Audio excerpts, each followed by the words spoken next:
아멘. 오늘은 이른 아침 일찍 고 김순민 장로님의 발인 예배를 드렸고요. 또 이 시간에는 이렇게 예쁜 3명의 아기들을 위해서 유아 세례식을 베풀었습니다. 장례 예배와 또 유아 세례식을 함께 베푸는 날이 되다 보니까 교회에서 예배를 드리면서도 여기가 마치 인천공항과 같다, 그런 생각을 하게 되었습니다. 우리는 하늘에서 막 비행기를 타고 이 땅에 내려와서 공항에 들어온 어린 아이들을 맞이하고 예수의 이름으로 축복을 합니다. 또 영원한 본향에 가기 위해 이 세상에서 출국하시는 고 김순민 장로님을 배웅하기도 했습니다. 그래서 우리 곁에 찾아온 아이들을 주님의 이름으로 축복하고 또 우리 곁을 떠나시는 어른을 또 주님 품에 배웅해 드리기도 하면서 이 하루가 마치 공항의 대합실과 같구나라는 생각을 하게 된 것입니다. 그러나 우리 역시 언젠가 하나님이 부르기만 하시면 당장 하나님 앞에 또 나아가야 할 줄로 압니다. 우리 하나님이 우리를 부르시는 날에는 우리도 비행기를 타고 이 땅을 떠나 본향을 향해 나아가야 할 사람들입니다. 그래서 성경은 믿음의 사람들을 나그네라고 표현합니다. 우리는 하나님이 이 땅에 보내신 하나님 나라의 백성들이고 언젠가 하나님이 우리를 부르시는 그날에는 다시 그 나라로 돌아가야 할 사람들이기 때문입니다. 그렇게 나그네 되어 살아가는 우리에게 필요한 것이 2가지가 있는데 그 첫 번째는 목적지입니다. 나그네 길을 걸어서 도착해야 할 그 목적지가 없다면 우리는 나그네가 아니라 떠돌이에 지나지 않습니다. 떠돌이가 목적지도 없이 그저 방황하는 사람이라면 나그네는 분명한 목적지를 향해 걸어가는 사람들입니다. 우리가 이 땅에서 인생을 사는 동안 내 인생이 도달해야 할 영생을 기억하고 떠돌이가 아닌 나그네로 살아갈 수 있기를 원합니다. 그리고 우리가 믿음을 가지고 소망을 향해 걸어가는 나그네라면 목적지만큼이나 중요한 것은 인도자입니다. 우리는 하나님 나라를 알지만 믿지만 거기 가본 적은 없기 때문에 어떻게 가야 할지를 잘 알지 못합니다. 그래서 우리를 그 영원한 나라로 인도해 줄 가이드가 필요한 것입니다. 너무나 감사하게도 우리 주님께서 우리의 목자가 되어주시고 우리의 인생을 인도해 가실 뿐 아니라 우리의 인생을 영생에 닿도록 또 인도해 주시는 것입니다. 우리 주님께서는 우리가 걸어가는 이 땅에서 그 한 걸음 한 걸음 인생의 길을 인도하실 뿐 아니라 우리가 인생을 마치는 그날에는 이 땅에서 저 영원한 나라로 인도해 주실 것입니다. 그날 하나님이 우리를 이 땅에서 저 영원한 본향으로 부르시는 날이 언제인지 우리는 알 수 없지만 그런 날이 반드시 온다는 사실만큼은 우리가 다 알고 있습니다. 우리가 이 땅에서 하나님의 부르심을 받는 그날이 우리에게 두려운 날이 아니라 기쁨의 날이 될 수 있기를 원합니다. 하나님이 우리를 불러주시는 날 아쉬움과 후회만 남은 인생이 아니라 하나님 나라를 향한 소망과 기대로 충만한 그런 인생을 살아가는 연동의 가족들이 될 수 있기를 원합니다. 그래서 하나님이 우리를 부르시는 그날이 오늘이어도 좋을 만큼 날마다 하나님을 의지하는 믿음으로 주님을 닮은 사랑으로 살아가는 연동의 가족들이 되시기를 우리 주님의 이름으로 축원합니다. 예수님은 제자들의 거룩을 위해 기도하고 계십니다. 지난주에 배웠지만 거룩이라는 말은 히브리어로 카도슈인데 이것은 직역하면 구별, 다름, 그런 뜻이라고 말씀드렸습니다. 세상에 살지만 세상과는 다른 모습, 세상과 구별된 모습으로 사는 것이 바로 거룩한 모습입니다. 그래서 15절에서 예수님은 제자들을 이 세상에서 데려가 달라는 것이 아니고 다만 악에 빠지지 않게 보존해 달라는 것입니다. 그렇게 말씀하고 있습니다. 악한 세상에 살지만 악에 빠지지 않는 것, 그렇게 악한 세상에서 선한 모습으로 구별되어 사는 것, 그것이 그리스도인의 거룩입니다. 그런데 거룩은 종교적인 모습이 아니라 삶의 생활의 모습이라고 말씀드렸습니다. 오히려 가장 종교적인 모습을 보여주었던 바리새인은 껍데기만 거룩한 사람들이었고, 율법을 어기고 먹기를 탐하는 자라고 욕을 먹던 예수님이야말로 거룩한 분이었습니다. 그러니까 경건하게 예배하는 모습, 간절히 기도하는 모습, 우리는 이런 걸 거룩하다고 말할 수 없다는 뜻입니다.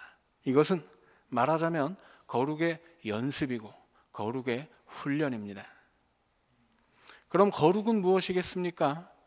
예배드리던 이 모습으로, 기도하던 그 마음으로 하나님의 뜻을 행하며 이웃을 사랑하는 생활의 모습이 바로 거룩입니다.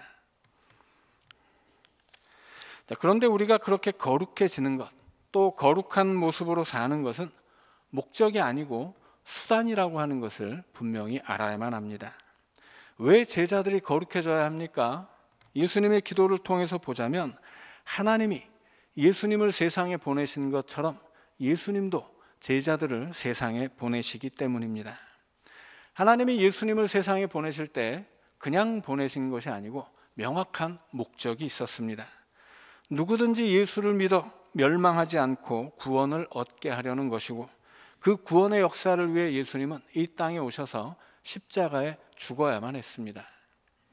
이걸 한마디로 말한다면 사명입니다. 세상을 구원하기 위해 사람이 되어 세상에 오신 예수님은 우리를 대신해 죄인이 되어 십자가에 죽으신 것입니다. 그래서 예수님이 나를 대신해 십자가에 죽으셨다는 사실을 믿고 예수를 나의 구주로 영접하는 사람은 멸망하지 않고 영생을 얻습니다. 이것이 우리를 구원하는 복음의 내용이고, 예수님은 이 복음을 이제 제자들에게 맡겨서 세상으로 파송하실 계획입니다. 그래서 바통이 제자들에게 넘겨진 것입니다. 예수님은 하나님이 맡기신 사명을 위해 십자가를 치셨으니 이제 제자들이 십자가에서 우리를 구원하신 예수 그리스도의 복음을 가지고 또 세상으로 나아가야 한다는 것입니다. 그런데 세상은 너무 악해서 너무나 약한 제자들이 그 세상에 휩쓸리고 세상 사람인지 예수 사람인지 도무지 모르게 될 수도 있기 때문에 예수님은 하나님의 말씀으로 내 제자들을 거룩하게 해달라 기도하신 것입니다. 그래서 거룩은 수단이고 그 거룩을 통해 이루어져야 할 예수님의 목적이 있다라는 것입니다. 20절의 기도에 예수님이 제자들을 세상에 보내시는 목적이 잘 드러나 있습니다. 내가 비옵는 것은 이 사람들만 위함이 아니요 또 그들의 말로 말미암아 나를 믿는 사람들도 위함이니. 지금 제자들도 예수님을 믿지만 제자들의 말로 말미암아서 예수님을 믿게 될 또 다른 사람들이 있다는 것입니다. 제자들의 말로 예수님을 믿게 될 사람들이 누구이겠습니까? 예수님이 제자들을 세상으로 보내시면 그 세상에서 제자들이 만나야 될 사람들입니다. 예수님은 9절에서 이렇게 기도하셨습니다. 내가 그들을 제자들을 위하여 비옵나니 내가 비옵는 것은 세상을 위함이 아니요 내게 주신 자들을 위함이니이다. 하나님이 세상을 이처럼 사랑하사 독생자를 주셨는데 왜 세상을 구원하기 위해 오신 예수님이 세상을 위해 기도하지 않고 제자들만을 위해서 기도하십니까? 그것은 예수님이 세상을 제자들에게 맡기기 때문입니다. 예수님이 세상에 오셔서 하신 일이 두 가지입니다. 첫째는 인류를 대신해 십자가에 죽어서 누구든지 예수를 믿으면 멸망하지 않고 영생을 얻게 하신 것입니다. 둘째는 제자들을 불러서 예수님이 십자가에서 이루어내신 이 구원의 복음을 맡기고 세상으로 파송하신 것입니다. 제자들을 세상으로 보내시는 예수님은 요한복음의 마지막 장면에서 베드로에게 내 양을 먹여라 그렇게 명령하셨습니다. 예수님의 양떼는 예수를 믿고 멸망하지 않고 영생을 얻어야 할 세상의 죄인들입니다. 베드로를 비롯해서 예수님의 모든 제자들은 이제 세상으로 나아가 예수님이 맡기신 그 세상의 죄인들에게 복음을 전파해야 한다는 것입니다. 똑같은 이야기를 다른 복음서들은 조금 다르게 표현하고 있습니다. 마태복음에서는 모든 민족을 제자로 삼으라 명령하시고, 마가복음에서는 온 세상 만민에게 복음을 전하라 명령하시고, 사도행전에서는 땅 끝까지 가서 내 증인이 되어라 명령하셨습니다. 이것은 서로 다른 표현이지만 그러나 내용은 똑같습니다. 예수 그리스도의 복음과 그 복음으로 구원받아야 할 세상을 제자들에게 맡기는 것입니다. 이것을 대위임 혹은 대위임 명령이라고 합니다. 왜 예수님이 직접 복음을 전파하지 않고 제자들에게 그 복음을 맡겨서 위임하시는 것입니까? 그것은 제자들을 위해서입니다. 요한복음 17장에서 예수님의 첫 번째 기도 제목은 영화롭게 하옵소서입니다. 영광스럽게 해달라는 기도인데, 그 영광스럽게 되어야 할 대상은 십자가에 죽어 죄인들의 그리스도로 영광을 받으셔야 할 예수님 자신이 그 기도의 대상이었고, 두 번째로는 예수님이 십자가에 죽으실 때 그 십자가의 죽음이 하나님이 예수님에게 맡겨주신 사명이었기 때문에 그 사명을 완수함으로써 그 사명을 맡겨주신 하나님께 영광을 돌리게 해달라, 그런 기도였습니다. 하나님이 맡기신 사명 안에서 그 사명을 통해 예수님이 영광을 얻고 그 사명을 주신 하나님도 영광을 얻는다는 말씀입니다.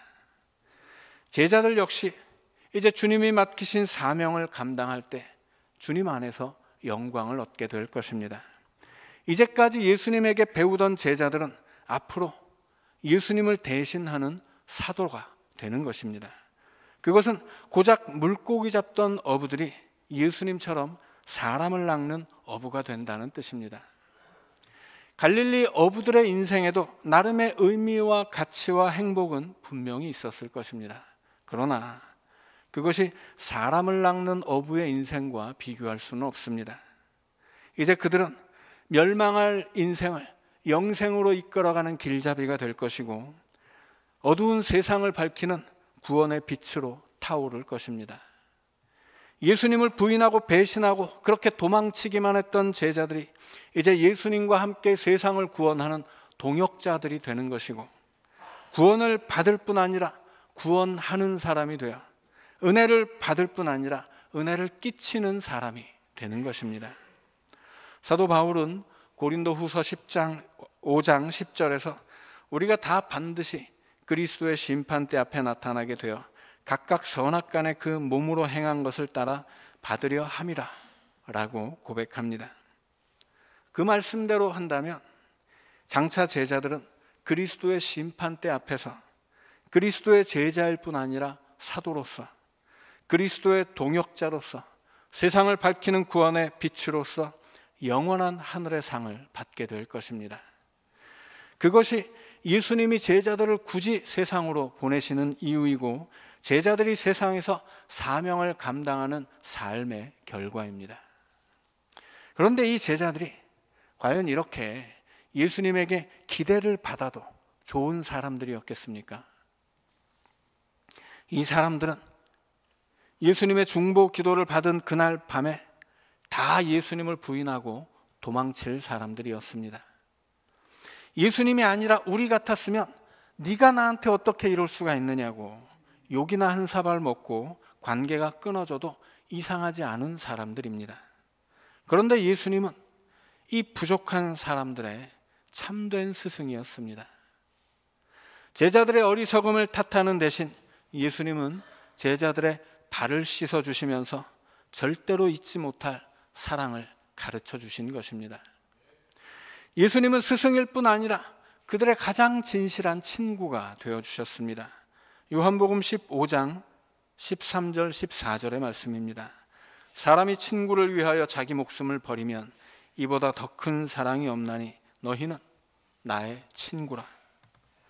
예수님은 내가 너희를 위해 목숨을 버리니 이 세상에 나보다 너희를 사랑하는 친구는 없다라고 말씀하신 것입니다. 또 예수님은 스승이자 친구일 뿐 아니라 그들의 형제가 되어주셨습니다. 요한복음 20장 17절에서 부활하신 예수님은 무덤가에서 만난 마리아에게 이렇게 제자들에게 전하라는 말씀을 주셨습니다. 너는 내 형제들에게 가서 이르되 내가 내 아버지 곧 너희의 아버지 내 하나님 곧 너희 하나님께로 올라간다 하라. 요한복음에서 하나님은 언제나 예수님만의 아버지였다고 말씀을 드렸습니다. 그래서 유대인들은 하나님을 자기 아버지로 주장하는 예수님을 신성모독이라는 이유로 돌로 쳐 죽이려고 했던 것입니다. 그런데 예수님이 우리를 대신해 십자가에 죽으셨기 때문에 우리가 예수님을 대신해 하나님의 자녀가 되었고, 예수님은 이제 내 하나님이 너희의 하나님이다. 이제는 나의 하나님이 나의 아버지가 너희의 아버지이기도 하다 말씀하신 것입니다. 그래서 예수님은 이 어리석은 제자들에게 가장 좋은 스승일 뿐 아니라 목숨도 내어주는 친구가 되어주셨고, 하나님을 아버지로 함께 고백하는 형제가 되어주신 것입니다. 그리고 제자들에게 사명을 주십니다.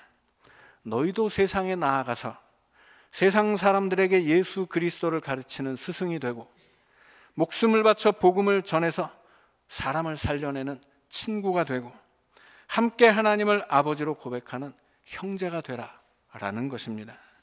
그 사명을 어떻게 감당할 것입니까? 20절에서 주님은 그들의 말로 말미암아 나를 믿는 사람들이라고 말씀하셨습니다. 그들은 제자들이고 그들의 말은 바로 복음입니다. 제자들이 전한 복음을 듣고 예수님을 믿게 될 사람들이 있다는 뜻입니다. 그렇다면 여기서 그들은 복음의 증인이고 그들의 말도 그냥 말이 아니라 복음의 증언입니다. 복음의 증인들이 전하는 증언을 듣고 예수님을 믿게 될 사람들은 하나님이 이처럼 사랑하사 독생자를 선물하신 세상의 죄인들이자 예수님이 베드로에게 맡겨주셨던 예수님의 양떼입니다. 그들에게 복음의 증인이 되어 그리스도를 증언하는 것, 그것이 바로 제자들의 사명이고, 그 사명을 위해 제자들은 세상 가운데서 하나님의 백성다운 거룩한 삶을 살아야 하는 것입니다. 그러나 예수님이 그들의 말로 말미암아 나를 믿는 사람들이라고 말씀하셨더라도 결코 말 몇 마디로 누군가 예수를 믿게 되는 경우는 없다고 단언할 수 있을 것입니다. 예수님을 증언하는 제자들의 말에는 복음을 위해 목숨까지 내어놓는 수고와 헌신과 사랑이 포함되어 있다는 뜻입니다. 사도 바울은 자신이 복음을 전하기 위해 감당해야 했던 많은 고난을 고린도 후서 11장에서 이렇게 고백했습니다. 내가 수고를 넘치도록 하고 옥에 갇히기도 많이 하고 매도 수없이 맞고 여러 번 죽을 뻔했으니 유대인에게 40에서 하나 감한매를 5번 맞았으며 3번 태장으로 맞고 1번 돌로 맞고 3번 파선하고 일주야를 깊은 바다에서 지냈으며 여러 번 여행하며 강의 위험, 강도의 위험, 동족의 위험, 이방인의 위험, 시내의 위험, 광야의 위험, 바다의 위험과 거짓 형제 중의 위험을 당하고 또 수고하며 애쓰고 여러 번 자지 못하고 줄이며 목마르고 굶고 춥고 헐벗었노라. 사도 바울이 복음을 전하기 위해서 그 입으로 증언했던 말은 단순히 말 몇 마디가 아니라 그 말에는 그가 감당해야 했던 그 많은 수고가, 그 헌신이, 그 깊은 사랑이 담겨 있었다는 뜻입니다. 오늘 우리는 어떤 모습입니까? 예수님처럼 혹은 제자들처럼 사도 바울처럼 복음을 위해 헌신하고 있느냐 하는 질문입니다. 혹시 우리는 말만 하고 있지는 않습니까? 어쩌면 우리는 말조차 하지 않는 사람들은 아니겠습니까? 그러나 분명한 것은 주님께서 우리를 세상으로 보낸다는 사실입니다. 우리가 살아가는 삶의 자리, 우리의 가정과 일터, 우리가 만나는 이웃이야말로 주님께서 우리를 보내시는 세상입니다. 우리는 그 세상에서 거룩한 하나님의 자녀로 살아야 할 것이고, 거룩한 삶이 담긴 말로, 진실한 사랑과 헌신을 품은 말로 예수 그리스도를 증언하는 증인이 되어야 할 것입니다. 말씀을 기억하며 침묵으로 기도하겠습니다.